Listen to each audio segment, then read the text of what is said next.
Wilson Senyondo, a 68-year-old man, allegedly pounced on this 10-year-old girl, forcing her into sex. It is assumed it wasn't the first time. Senyondo is the little girl's grandfather. His neighbors allege that for a long spell, he had sexually abused his own daughters after the death of his wife.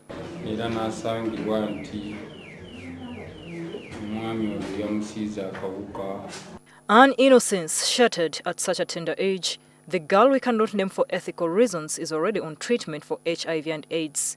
Such acts of brutality have opened up a market window into what transpires in families and homesteads. Now lawmakers are pushing for a criminal penalty to punish those who deliberately infect others with HIV. If the HIV and AIDS Prevention and Control Bill is passed into law, a person upon conviction will be subjected to pay a fine of not more than 4,800,000 shillings or serve 10 years in prison or both.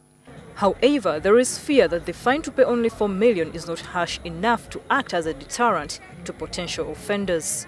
Nalirowooza nti singa omuntu kizuuka nga omwana tanneetuuka nga gwofunisiza obwo obulwadde kyandibadde kya mugaso nnyo oweebwa ekibonerezo. Oyo tayagala kuddayo kuwa ddagala bwe kiba nga kyekyo. Obupiira twabusuulirira kuba tulinawo abantu ab'enjawulo abava mu bizinga eyo ne bajja mu ffe ate nga balwadde. The HIV and AIDS Prevention and Control Bill has already set tongues wagging amongst health and human rights activists. When you come to blame the person who's spreading the disease, how did you know whether the other person who they're spreading the disease with was not already having the virus? You might find it very difficult to prove that someone did not consent. You may find it difficult. The fear isolated cases may be doing it because they do not know the dangers of co-infection or reinfection.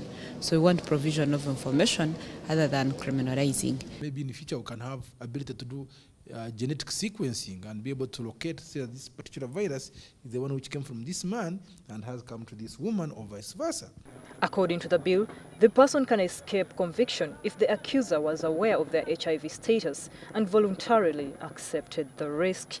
Nga mutima gwagadde gubeera kugamba ono ye gulabika mulamu. Let me say I'm married. My husband comes. How can I protect from my husband? How can I?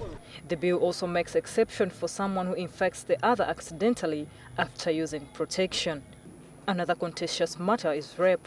Some health experts want the issue of rape to be entirely dealt with under the penal code. If someone rapes somebody else and the person gets infected as a result of the rape, that's now another issue altogether, because then there's a law against rape.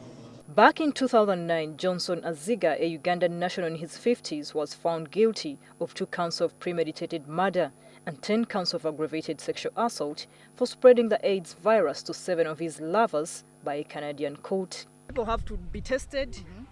The tests have to be revealed to other people when they know that they are going to hurt them. People should be criminalized. In case you've spread intentionally, you should be punished. This is all here. Do you think Parliament should pass this bill? No, it's not good. It is not good. It is not good. Some of the people we've talked to here at Nachuogo, or rather most people talked to here, do not have an idea that the HIV and AIDS Prevention and Control Bill exists at all. I think the government sensitizes people. Then you pass. Florence Nalimba, NTV.